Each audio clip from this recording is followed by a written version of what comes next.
And student, now we start numerical of this topic, treatment of goodwill. So student, we solve firstly question number 14. In this question, P, Q, R and S were partners in a firm sharing profits in the ratio of 5:3:1:1. On 1st January 2020, S retired from the firm. On S retirement, goodwill of the firm was valued at rupees 4,20,000. New profit sharing ratio among P, Q and R will be 4:3:3. Showing your working notes clearly, past necessary journal entries for the treatment of goodwill in the books of the firm on S retirement. Student यहाँ पर हमको S के retirement पे entry पास करनी है, but condition ये है कि हमारे पास there are 4 partners P Q R S. Ratio दे रखा हमको उस बीच में ओल्ड रेशियो. एस रिटायर होता है हमारे पास में, और रिटायरमेंट के बाद जो गुडविल है, गुडविल ऑफ द फर्म, यहाँ पर पूरे फर्म की गुडविल आपको दे रखी है 420, और आपको न्यू प्रॉफिट शेयरिंग जो रिमेनिंग पार्टनर बचे हमारे पास पी क्यू एंड आर 433, और आपको उसमें जर्नल एंट्री पास करनी है. देखिए स्टूडेंट हम करेंगे this is the solution of question number 14. तो firstly given information partners P Q R S, old ratio 5:3:1:1. जो पार्टनर रिटायर हो रहा है एस हमारे पास में है ना, ये रिटायर हो रहा है हमारे पास में. New ratio between P Q and R 4:3:3. Goodwill of the firm is rupees 4,20,000. Okay, pass the journal entry. So student firstly we calculate gaining ratio. You know very well the formula of gaining ratio is new ratio minus old ratio. So P is new ratio. New ratio P is 4 + 3 + 3, it means 4/10, minus old ratio is 5 + 3 + 1 + 1, it means 5/10. So 4/10 minus 5/10, result is minus 1/10. It means P is sacrificing partner. Okay. Next is Q. New ratio of Q is 3/10 and old ratio of Q is 3/10, it means 0, nil. Okay. ना तो उसने gain किया ना इसने किया sacrifice, nil. And now R. New ratio of R is 3/10 and old ratio of R is 1/10. When solve is तो 2/10. This is the gaining partner. तो हमने यहाँ पर देखा बच्चों, एक पार्टनर तो हमारा बिल्कुल नील हो गया, और एक पार्टनर करके सेक्रीफाइस, और एक पार्टनर करके यहाँ पर हमारा यहाँ पर गेन. ओके, सो इस केस में हम लोग सिंपल एंट्री पास करेंगे. अब देखेंगे यहाँ पर share of S goodwill, because retiring partner S है. अब एस की शेयर की गुडविल कितनी हुई? Goodwill of the firm is 4,20,000 and share of S is 1/10. So 1/10 means 42,000 is the amount of goodwill of S. अब यहाँ पर क्योंकि हमारे पास में P जो ऑलरेडी ओल्ड पार्टनर है P, वो भी यहाँ पर हमारे सेक्रीफाइस कर गया. तो मैंने आपको बताया था कि हमारी नॉर्मल एंट्री क्या होती है, गेनिंग टू रिटायरिंग पार्टनर. लेकिन यहाँ पर गेनिंग तो केवल एक कर गया, लेकिन ये तो ओल्ड पार्टनर में से भी एक तो सेक्रीफाइस कर गया. तो ऐसे में गेनिंग पार्टनर को, जो पार्टनर रिटायरमेंट हो रहा है उसकी वैल्यू के बराबर तो गुडविल लानी पड़ेगी, लेकिन जो पार्टनर सेक्रीफाइस कर गया उसकी वैल्यू के बराबर भी गुडविल इसको लानी पड़ेगी. ये बहुत अच्छा क्वेश्चन स्टूडेंट. तो यहाँ पर share of P is goodwill. अब पी का रेशियो कितना 1/10 है. सो 4,22,000 इंटू 1/10 इसने इसका जिस सेक्रीफाइसिंग है, it means 42,000. And now general entry is read particular LF amount debit amount credit. अब आप जानते हैं हमारी, मैंने आपको एंट्री बताई थी. हमारी एंट्री क्या होती है हमारी फर्स्ट कंडीशन में, नॉर्मली मैंने आपको बताया था कि नॉर्मल केस में हमारी ये एंट्री पास होती है. तो entries gaining partners capital account debit to retiring partners capital account. Okay, अब यहाँ पर हमारा गेन कौन कर रहा है स्टूडेंट? यहाँ पर हमारा गेन हमारा कर रहा है आर. ओके, तो R's capital account debit to, अब रिटायर कौन रहा है हमारा यहाँ पर रिटायर कौन हो रहा है? एस हो रहा है. तो टू एस कैपिटल, बट क्योंकि ये भी सेक्रीफाइस कर गया तो इसके अमाउंट भी लेके आएगा ये to P's capital. Okay student, ये ध्यान रखना है मोस्ट. अच्छा, अगर मान के चलिए इस क्वेश्चन में अगर पी भी गेन कर रहा होता, सपोज दैट यहाँ पर आर गेन कर रहा है, अगर आर के साथ अगर पी भी गेन कर रहा होता तो हमारी एंट्री होती are capital account debit, P is capital account debit और टू एस कैपिटल. तो हम यहाँ पर आर के साथ साथ पी को भी हम लोग डेबिट करते अगर पी भी गेन कर रहा होता. लेकिन यहाँ पर पी सेक्रीफाइस कर गया तो हमने पी को डेबिट की जगह हमने पी को कर दिया क्रेडिट.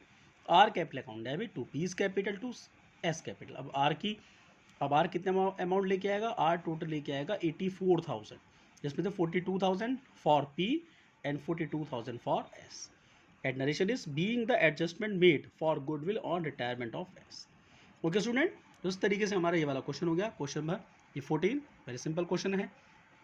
ओके स्टूडेंट, अब आप इस टॉपिक के अकॉर्डिंग ये क्वेश्चन है, आप ट्राई करना, आपको कहीं भी कोई प्रॉब्लम नहीं आएगी. If you have any doubt and query so you can call me or WhatsApp me, but I know very well आपको कोई इसमें डाउट वगैरह नहीं आएगा.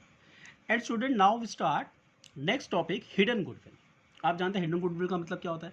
हिडन गुडविल मीन्स अगर आपको कोई गुडविल की अमाउंट क्वेश्चन में नहीं दी हुई है, ओके, तो उसे कहते हैं hidden goodwill. So in this question number 20, A, B and C are partners sharing profit in the ratio 4/9, 3/9, 2/9. B retires and his capital after making adjustment for reserve and gain. Profit on revaluation stand at rupees 1,39,200. A and C agreed to pay him rupees 1,50,000 in full settlement of his claim.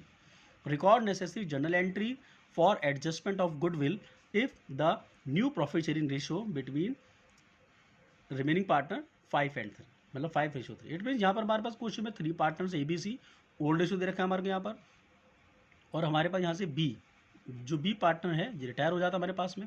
लेकिन retirement की बात करें कि after capital and is capital after making adjustment, जब हमने पूरी adjustment करी, हम लोगों ने रिवैल्यूएशन अकाउंट भी बना लिया होगा, उसके बाद हमने देखा कि बी का जो शेयर है, भाई जो बी तो यहाँ पर हमारे पास में एक आउटगोइंग पार्टनर है, जो बी का शेयर है वो 1,39,000 आ रहा है, लेकिन ए और सी ने डिसाइड करा है कि वो उसको 1,50,000 देंगे. भाई जब शेयर उसका 139 है और आप उसे 150 दे रहे हैं, तो इट मीन डिफरेंस जो निकल के आएगा, difference the part of goodwill. Okay student, and आप उसकी एंटर रिकॉर्ड कर दिए गुडविल की, और new profit sharing ratio between A and C is 5:3. तो स्टूडेंट देखिए हम इस क्वेश्चन को कैसे करेंगे. तो in this question this is the solution. So question number 20 is hidden goodwill. Given information, partners A, B and C, old ratio 4:3, retain partner B. Okay. New ratio A और C के अंदर आपका 5:3 का है. B's capital after all adjustments rupees 1,39,200, but paid to B, जो B को paid किया जा रहा है वो 1,50,000 दिया जा रहा है. ओके, एंट्री पास करनी. तो देखिए सबसे पहले हम निकालेंगे वो simple gaining ratio. You know very well formula of gaining ratio is new ratio minus old ratio, and A is new ratio.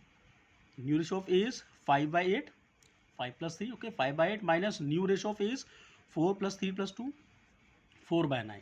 तो जब हमने इसको सॉल्व किया इट मीन 13/72. ओके, अब ये 13/72 ये हमारा क्या आ गया, हमारा ये गेनिंग, बिकॉज ओके बिकॉज का आंसर हमारा प्लस में आ रहा है. 45 minus 32 मीन्स गेनिंग हो गया. अब हमने निकाला C का. Old ratio new ratio of C is 3/8 minus old ratio of C is 2/9. हमने जब इसको सॉल्व किया तो 11/72 ये भी हमारा कर गया गेन. देखिए अब यहाँ पर हमारा ये भी हमारा एक गेनिंग पार्टनर है और ये भी हमारा एक गेनिंग पार्टनर है, बिकॉज दोनों का आंसर हमारा यहाँ पर ये पॉजिटिव आ रहा है. अगर नेगेटिव आ रहा होता तो इट मीन्स सेक्रीफाइस. ठीक है, जैसे हम लोगों ने यहाँ किया था. अगर हमारा ये नेगेटिव आता है जैसे इस वाले क्वेश्चन में, देखिए मैंने आपको बताया था 14 क्वेश्चन में पी का आंसर माइनस में आता, तो यहाँ पर ये हो गया हमारा सेक्रीफाइस. इसका प्लस में था तो ये गेन, तो इसलिए यहाँ पर हम लोगों ने किया, दोनों प्लस में आ रहे हैं, इट मीन्स हमारा गेन हो गया. सो गेनिंग रेशियो इज 13:11. ओके, अब calculation of the goodwill, hidden goodwill.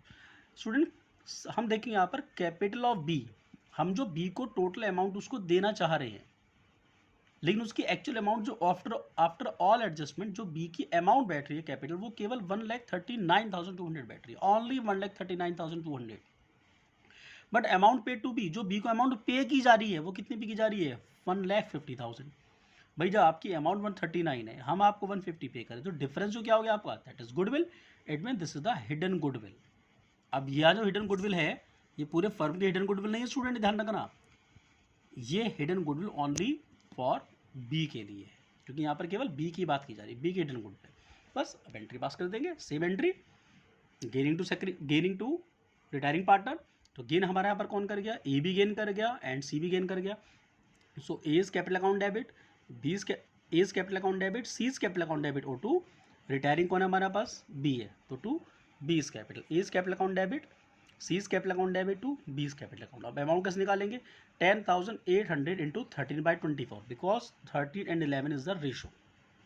Okay, तो 13 and 11 इज इक्वल टू 24, तो 10,800 इंटू 13/24, 10,800 इंटू 11/24, तो 5850, 4950, एंड बीज capital is 10,800, being the adjustment made for goodwill और रिटायरमेंट ऑफ बीज. ओके स्टूडेंट, क्लियर हुआ. इस तरीके से हम लोगों ने पहले रेशो निकाला, देन हिडन गुडविल और बाद में उसकी एंट्री। एंट्री हमारी सिंपल तरीके से है, वो एक एंट्री हमारा है वो तरीका, gaining partners capital account debit to retiring partners capital account. Okay student, so इस तरीके से अब आप इसके बाकी क्वेश्चन कर सकते हैं। इन क्वेश्चन कुछ नहीं है। नेक्स्ट जैसे आपके पास कंडीशन है when one or some not all the remaining partner, इसमें वही स्टूडेंट्स है, सेम है। मान के चलिए कोई, जैसे आपके पास में कोई, जैसे यहाँ पर हमारे पास 3 पार्टनर्स हैं, 3 पार्टनर्स हैं, इनमें से कोई एक पार्टनर हमारे पास मान के चलिए सेक्रीफाइस कर जाएगा, बाकी पार्टनर गेन कर जाएगा। ऐसे ही आपका ये वाला क्वेश्चन स्टूडेंट, सो आप इन क्वेश्चन को कर सकते हैं। Okay students.